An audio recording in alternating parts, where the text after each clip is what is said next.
शहर की ताज़ा तरीन व खास खबरों के लिए अमरावती मंडल न्यूज़ चैनल को सब्सक्राइब करें तथा बेल आइकन को जरूर दबाएं।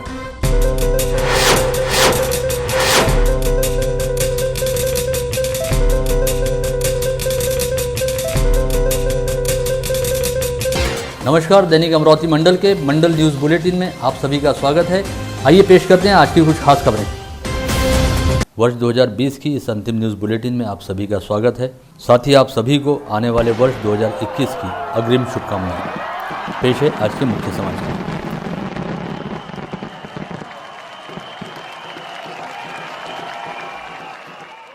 अमूमन 30 दिसंबर से ही 31 का जश्न और जल्लोश शुरू हो जाता है, जो 31 दिसंबर व 1 जनवरी की दरमियानी रात तक चलता है।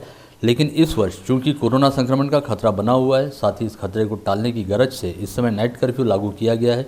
ऐसे में प्रतिबंधात्मक नियम और नाइट कर्फ्यू के निर्देशों को बेहद कड़ाई के साथ लागू करते हुए शहर पुलिस द्वारा काफ़ी पहले से तमाम नियोजन कर लिए गए हैं और पहले से की गई घोषणा के अनुरूप शहर पुलिस द्वारा 30 दिसंबर की शाम से ही समूचे शहर में कड़ा पुलिस बंदोबस्त लगा दिया गया।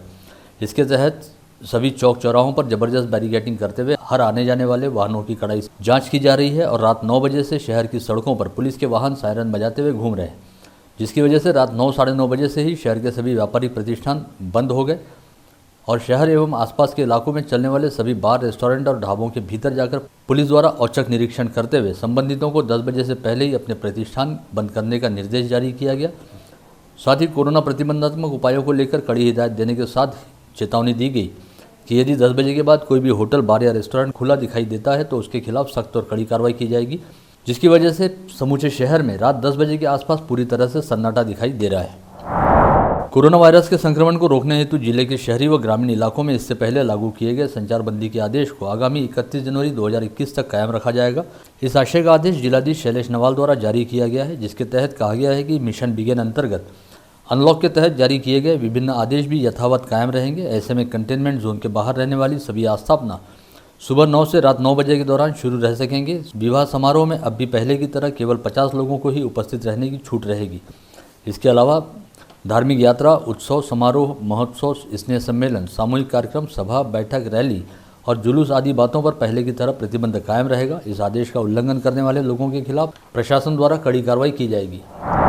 जिले की सांसद नवनीत राणा द्वारा विगत दिनों हिमाचल प्रदेश के कुल्लू मनाली में भारत चीन सीमा पर अपना कर्तव्य निभाते हुए शहीद हुए कैलाश दहीकर के परिवार सहित जिले के आत्महत्याग्रस्त किसान परिवारों को आर्थिक मदद देने हेतु एक कार्यक्रम आयोजित किया गया था, जिसमें हिस्सा लेने हेतु अमरावती पधारे विधानसभा के नेता प्रतिपक्ष व राज्य के पूर्व मुख्यमंत्री देवेंद्र फडणवीस ने यहां विश्राम गृह में स्थानीय मीडिया के साथ संवाद साधते हुए कहा कि राज्य की महाविकास आघाड़ी सरकार को भारतीय जनता पार्टी गिराना नहीं चाहती। हमें ऐसा करने की कोई जरूरत ही नहीं पड़ेगी, क्योंकि यह सरकार आपसी तालमेल के अभाव में अपने आप ही बिखर जाएगी। वहीं इसके बाद भाजपा निश्चित तौर पर अपने अकेले के दम पर राज्य में एक मजबूत सरकार का गठन करेगी।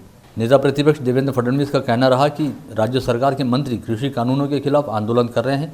वहीं अमरावती जिले में किसान और जवान मर रहे हैं, लेकिन किसान और जवानों के परिवारों को आर्थिक सहायता देना तो दूर, मंत्रियों द्वारा उन्हें सांत्वना तक नहीं दी जा रही। यह अपने आप में एक दोगलापन है। ऐसे समय सांसद नवनीत राणा ने जिले के आत्महत्याग्रस्त किसान परिवारों और शहीद जवान के परिवार के प्रति जो आत्मीयता दिखाई है वो काफ़ी सराहनीय है। इस कार्यक्रम के दौरान जिले की सांसद नवनीत राणा ने उन्हें बतौर सांसद मिलने वाले वेतन की 6 माह की राशि संबंधित परिजनों के लिए प्रदान की, जिसके तहत दहीकर परिवार को 2 लाख रुपये की धनराशि का चेक प्रदान किया गया। वहीं 2 आत्महत्याग्रस्त किसान परिवारों को 51 हज़ार रुपये की राशि भी नेता प्रतिपक्ष देवेंद्र फडणवीस के हाथों प्रदान की गई। कोरोना काल के बीच सीबीएसई के लाखों छात्रों का इंतजार खत्म हो चुका है। शिक्षा मंत्री रमेश पोखरियाल ने बोर्ड परीक्षाओं की तारीख का ऐलान कर दिया है।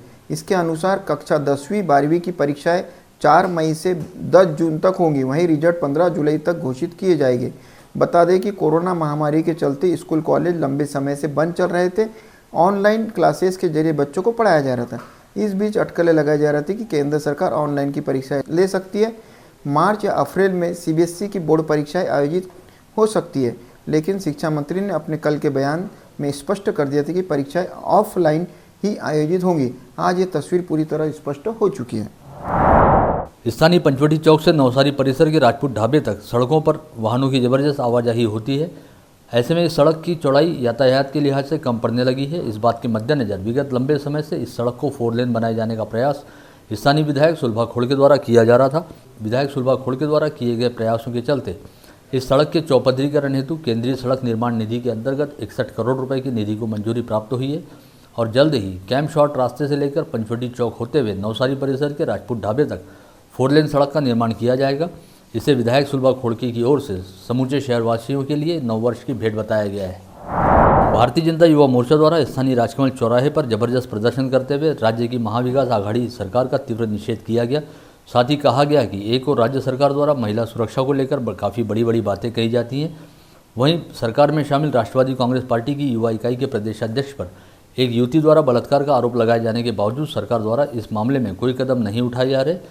साथ ही राज्य के गृह मंत्री के निर्वाचन क्षेत्र में महिलाओं के खिलाफ अत्याचार होने के कई मामले आए हैं और कोरोना काल के दौरान राज्य के कई कोविड सेंटरों में भी महिलाओं पर बलात्कार होने की घटनाएं उजागर हुई। ऐसे में राज्य सरकार महिलाओं को सुरक्षा देने में पूरी तरह से नाकाम है, अतः राज्य के गृह मंत्री अनिल देशमुख ने अपने पद से इस्तीफा देना चाहिए। 9 वर्ष की पूर्व संध्या तथा शिवसेना नेता एवं पूर्व केंद्रीय मंत्री व सांसद अरविंद सावंत के जन्मदिन का औचित्य साधते हुए शिवसेना की महानगर इकाई द्वारा अमरावती शहर परिसर में स्थित सभी महापुरुषों के पुतलों की साफ सफाई करते हुए महापुरुषों को नमन किया गया। शिवसेना के महानगर प्रमुख पराग गुर्दे के नेतृत्व में शिवसैनिकों द्वारा डॉक्टर बाबा साहेब आम्बेडकर, महात्मा ज्योतिबा फुले, संत गाडगे बाबा, नेताजी सुभाष चंद्र बोस, डॉक्टर पंजाबराव देशमुख एवं छत्रपति शिवाजी महाराज के पुतलों की साफ सफाई करने के साथ ही सभी महापुरुषों को आदरांजलि अर्पित की गई। ओबीसी महासभा के प्रदेश अध्यक्ष प्रवीण गाढवे द्वारा यहां बुलाई गई पत्रकार परिषद में मांग की गई कि आगामी वर्ष में समूचे देश में जनगणना करवाई जाएगी। ऐसे में बेहद जरूरी है कि इस जनगणना में ओबीसी की जाति निहाय जनगणना की जाए ताकि ओबीसी समाज को आरक्षण सहित विभिन्न सरकारी योजनाओं का आसानी से लाभ मिल सके और ओबीसी समाज की सामाजिक व शैक्षणिक स्थिति की समीक्षा की जा सके। आगामी 15 जनवरी को जिले की 553 ग्राम पंचायतों में चुनाव होना है, जिसकी नामांकन प्रक्रिया बुधवार 30 दिसंबर की शाम 5:30 बजे खत्म हुई। नामांकन दाखिल करने के अंतिम दिन 4784 इच्छुक प्रत्याशियों द्वारा अपने नामांकन दाखिल किए गए, जिसके बाद कुल उम्मीदवारों की संख्या 12,664 पर जा पहुंची। इन सभी आवेदनों की पड़ताल का काम गुरुवार 31 दिसंबर को शुरू किया गया, जिसके बाद वैध पाए जाने वाले नामांकनों की सूची जारी की जाएगी। वहीं आगामी 4 जनवरी तक नामांकन वापस लेने की अवधि तय की गई है, जिसके बाद ग्राम पंचायत चुनाव का चित्र स्पष्ट होगा और चुनाव चिन्ह आवंटन के साथ ही चुनावी सरगर्मियां तेज हो जाएंगी। दवा निर्माण के क्षेत्र में अंतर्राष्ट्रीय स्तर पर ख्याति प्राप्त रहने वाली हरमन फिनोकेम लिमिटेड की मेडिसिन फैक्ट्री बहुत जल्द नांदगांवपेट एमआईडीसी में शुरू होने जा रही है। इस कंपनी को नांदगांवपेट एमआईडीसी में जगह का अलॉटमेंट हो चुका है, जिसका भूमि पूजन गत रोज जिले की सांसद नवनीत राणा द्वारा किया गया। 200 एकड़ क्षेत्र में स्थापित होने वाली इस फैक्ट्री के लिए कंपनी द्वारा यहां पर 2000 करोड़ रुपयों का निवेश किया जाएगा। साथ ही इस कारखाने के जरिए जिले के 3000 युवाओं को रोजगार प्राप्त होगा, ऐसी उम्मीद है। जिले में गुरुवार 31 दिसंबर को कोरोना के 72 नए संक्रमित मरीज पाए गए। इसके साथ ही जिले में कोरोना के कुल संक्रमितों की संख्या 19,668 पर जा पहुंची। गुरुवार को आरटीपीसीआर टेस्ट में 44 और रैपिड एंटीजन टेस्ट में 28 लोगों की रिपोर्ट पॉजिटिव आई, जिनमें 3 अल्पवयीन बच्चों सहित 50 पुरुषों व 19 महिलाओं का समावेश रहा। इनमें अमरावती शहर के 42 और ग्रामीण इलाकों के 30 लोग शामिल हैं। विगत 10 माह से पूरी दुनिया में कोरोना की संक्रामक महामारी ने हाहाकार मचा रखा है, जिसकी वजह से आम जनजीवन बुरी तरह से अस्त व्यस्त हो गया है और लोग बाग बड़ी बेसब्री के साथ इस बीमारी के खिलाफ किसी कारगर दवाई के उपलब्ध होने का इंतजार कर रहे हैं। साथ ही पूरी दुनिया के वैज्ञानिक व संशोधक कोरोना प्रतिबंधात्मक वैक्सीन तैयार करने के लिए दिन रात मेहनत कर रहे हैं और सरकार द्वारा भी वैक्सीन उपलब्ध होने के बाद उसके वितरण और टीकाकरण के लिए आवश्यक नियोजन किया जा रहा है। इस समय यद्यपि कोविड वैक्सीन कहीं पर भी उपलब्ध नहीं है, लेकिन साइबर अपराधियों ने इस स्थिति का भी फायदा उठाने की शुरुआत कर दी है, जिसके तहत साइबर अपराधियों द्वारा आम नागरिकों को फ़ोन कॉल करते हुए कोरोना वैक्सीन प्राप्त करने हेतु अपना पंजीयन कराने और आधार कार्ड क्रमांक सहित निजी व महत्वपूर्ण जानकारी देने हेतु कहा जा रहा है। इस बात की जानकारी मिलते ही शहर व ग्रामीण पुलिस शाखा की साइबर सेल ने सभी नागरिकों को सजग व सतर्क करते हुए कहा कि ऐसे फ़ोन कॉल्स के जरिए उनके साथ आर्थिक ठगबाजी हो सकती है, अतः ऐसे किसी फ़ोन कॉल पर अपनी ओर से किसी भी तरह की कोई जानकारी न दी जाए, क्योंकि सरकार की ओर से ऐसे कोई फ़ोन कॉल्स नहीं करवाए जा रहे और किसी से कोई जानकारी भी नहीं मंगवाई जा रही। स्थानीय रुक्मिणीनगर स्थित सरकारी बाल सुधार गृह से गुरुवार की दोपहर में एक अज्ञात व्यक्ति 2 नाबालिग बच्चों को भगाकर ले गया। इस बाल सुधार गृह में राजूरा बेड़ा के 14 वर्षीय एवं 13 वर्षीय 2 बच्चे बाल कल्याण समिति के आदेश पर रखे गए थे। ये दोनों बच्चे संस्था परिसर में घूम रहे थे, तभी एक अज्ञात व्यक्ति ने संस्था परिसर में प्रवेश करते हुए इन दोनों नाबालिग बच्चों को यहां से भगा लिया। नागपुरी गेट थाना क्षेत्र में नूरनगर परिसर में एक बंद घर को निशाना बनाकर अज्ञात चोर ने सोने के आभूषण व 30,000 के नकद पर हाथ साफ कर लिया।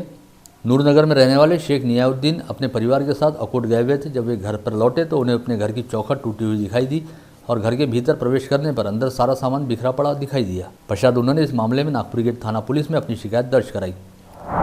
स्थानीय शहर यातायात शाखा के प्रभारी अधिकारी के नेतृत्व में यातायात पुलिस कर्मियों ने बुधवार की रात 8 बजे से रात 11 बजे तक कड़ी नाकाबंदी कर रखी थी। इस दौरान चलाए गए ड्रंक एंड ड्राइव अभियान में 15 मामले मोटर वाहन अधिनियम के तहत दर्ज किए गए। साइबर सेल पुलिस ने वर्ष 2020 में अपनी बेहतरीन कार्यप्रणाली का परिचय देते हुए ऑनलाइन ठगी के शिकार लोगों को जहां 16 लाख रुपए की रकम लौटाई, वहीं चोरी के 26,71,000 रुपए मूल्य के 272 मोबाइल ढूंढकर मूल मालिकों को लौटाने में भी कामयाबी हासिल की। इसके साथ ही साइबर पुलिस ने वर्ष 2020 में 20 आपराधिक मामलों का भी पर्दाफाश किया। कुरा बस स्टॉप पर एक महिला की हैंडबैग से सोने के आभूषण उड़ाए जाने की घटना सामने आई है। अमरावती शहर के राधिका नगर परिसर में रहने वाली सुनंदा गावंडे 29 दिसंबर को वर्धा में अपने भांजे की शादी में शरीक होने आई थी। इस दौरान कुरा से अमरावती जाने के लिए कुरा बस स्टॉप पर बस में चढ़ने हेतु वो बस के गेट पर पहुंची, लेकिन बस में चढ़ने और उतरने के दौरान भीड़ रहने की वजह से वो बस में चढ़ ही नहीं पाई और बस स्टॉप से निकल गई। थोड़ी देर बाद जब उन्होंने अपनी हैंडबैग को देखा तो उसमें से सोने के आभूषण गायब दिखाई दिए। मोर्शी पुलिस थाने से चंद दूरी पर स्थित RR लाहौटी कॉम्प्लेक्स में 3 दुकानों के शटर तोड़कर भीतर प्रवेश करते हुए अज्ञात चोरों ने छीनमारी की घटना को अंजाम दिया और तीनों दुकानों से बड़े पैमाने पर नकदी पर हाथ साफ कर दिया। तीनों दुकानों में लगे CCTV फुटेज में चोरों की तस्वीरें कैद हुई, जिसके आधार पर पुलिस मामले की जांच कर रही है। जिले के दरियापुर शहर में अमरावती रोड पर स्थित शिवम रेस्टोरेंट के पास एक अज्ञात वाहन की टक्कर में मोटरसाइकिल सवार युवक की मौत हो गई। जानकारी के मुताबिक अकोला जिले के कोलखेड़ा में रहने वाला युवक अनिकेत तायडे अपनी दुपहिया पर दरियापुर रोड होते हुए अपने गांव कोलखेड़ा जा रहा था। इसी बीच दरियापुर से अमरावती की दिशा में जा रहे अज्ञात वाहन ने शिवम रेस्टोरेंट के नज़दीक इस युवक की मोटरसाइकिल को टक्कर मार दी। इस हादसे में अनिकेत तायडे की घटनास्थल पर ही मौत हो गई। दरियापुर पुलिस मामले की जाँच कर रही है। इसके साथ ही आज का यह बुलेटिन समाप्त होता है। आप सभी दर्शकों को दैनिक अमरावती मंडल व मंडल न्यूज़ बुलेटिन की ओर से वर्ष 2021 के लिए अग्रिम व हार्दिक शुभकामनाएं व बधाइयाँ।